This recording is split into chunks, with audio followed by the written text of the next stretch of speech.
असाच अध्यक्ष म्हणतात, असाच अध्यक्ष पाहिजे. काय वाटवा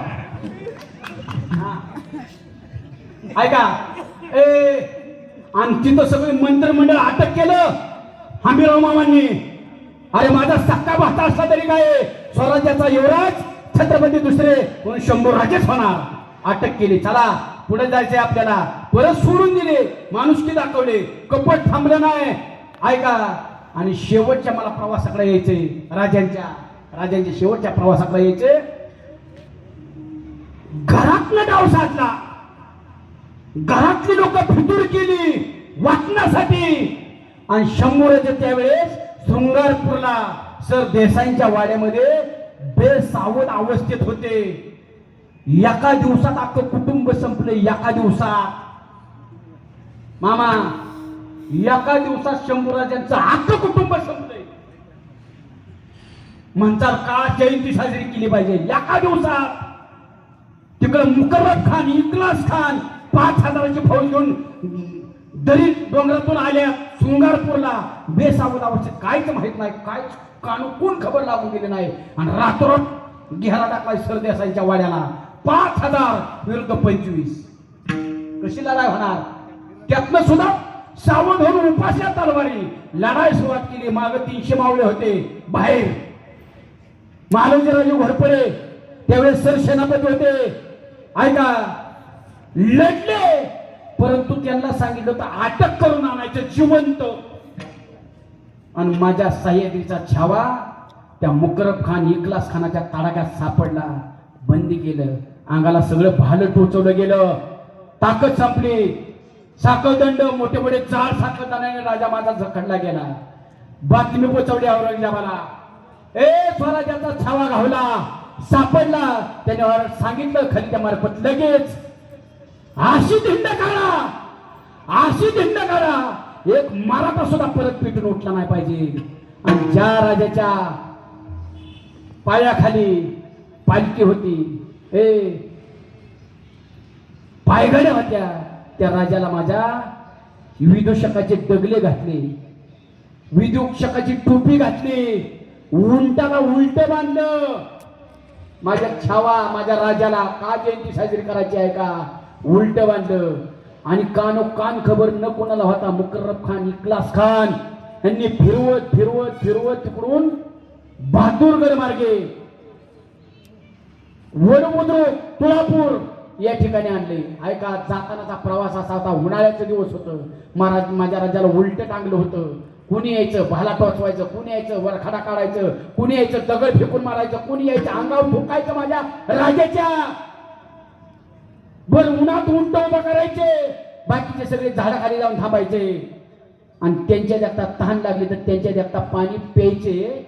पण माझ्या राजाला पाणी सुद्धा मिळलं नाही. नंतर ध्यानात असू द्या, रोज मरण होतं, रोज 40 दिवस माझा राजा मृत्यू संग झुंज देत होता. आणि आणलं तिकडं तुळापूरला, तुळापूरच्या वधस्तंभाला माझ्या राजाला बांधले कवी कलशे सोबत. ऐका, आणि औरंगजेबाला सांगितलंय बांधलाय, तुमची शिकार बांधली. औरंगजेबाला, औरंगजेब मला आता सोडायचं नाही.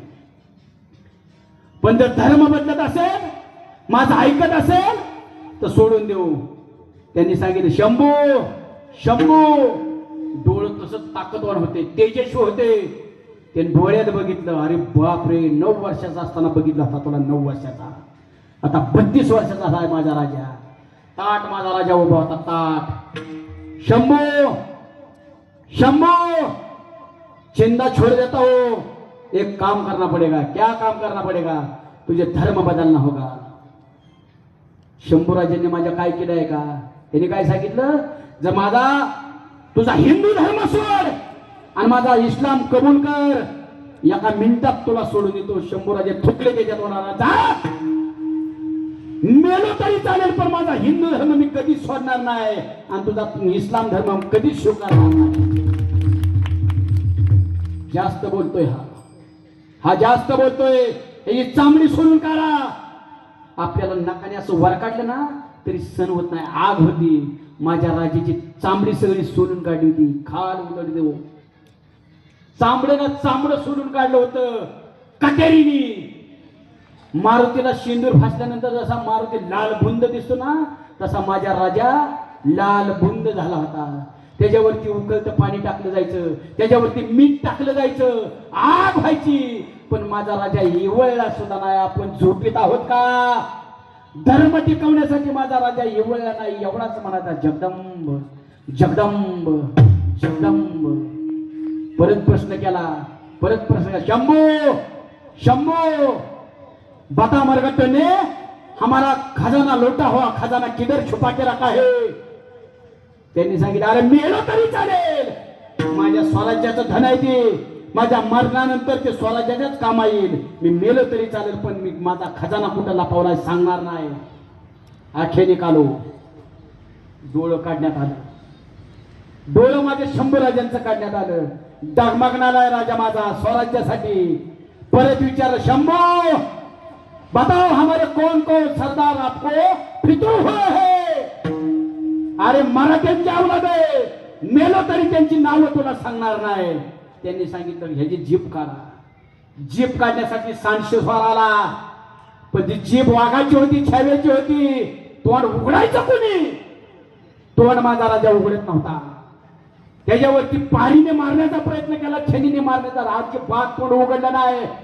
कोणीतरी युक्ती सुचवली, ह्याचं नाक दाबा. नाक दाबलं, श्वास गुजमारला, तोंड उघडलं.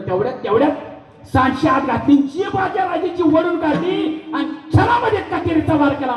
जीभ तुटून वेगळी पडली, तडपडत होती जीभ, आणि तडपडणारी जीभ सुद्धा म्हणत होती जगदंब जगदंब जगदंब. 40 दिवस माझा राजांना रोज मरण होतं, रोज. आणि माझा राजा दारू पित असता तर कवा त्यांनी धर्म स्वीकारला असता. माझा राजा रंगेला असता तर कवा त्यांनी धर्म परिवर्तन केलं असतं, धर्म सोडला असता. पण माझ्या धर्मासाठी, माझ्या हिंदू धर्मासाठी माझ्या राजाने 40 दिवस मरण सहन केले. 40 दिवस. आणि जाता जाता ती जीभ पडलेली सांगत होतो, राजांनो, हे मावळ्यांनो, हे माझ्या साथीदारांनो, हे हिंदूंनो, आणि मी धर्मासाठी मरण पावलोय, धर्मासाठी मृत्यूच्या जाबड्यात गेलोय.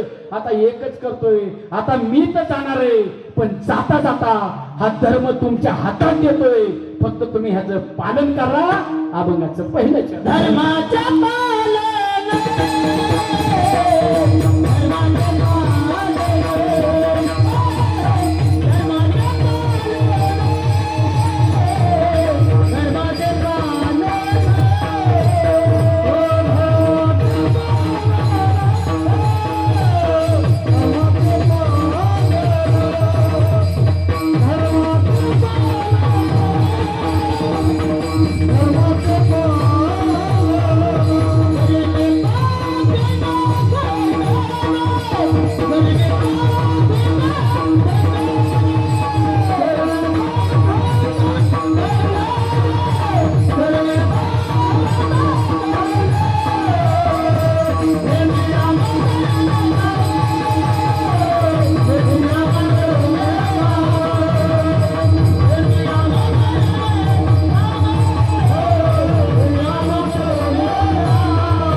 जेव्हा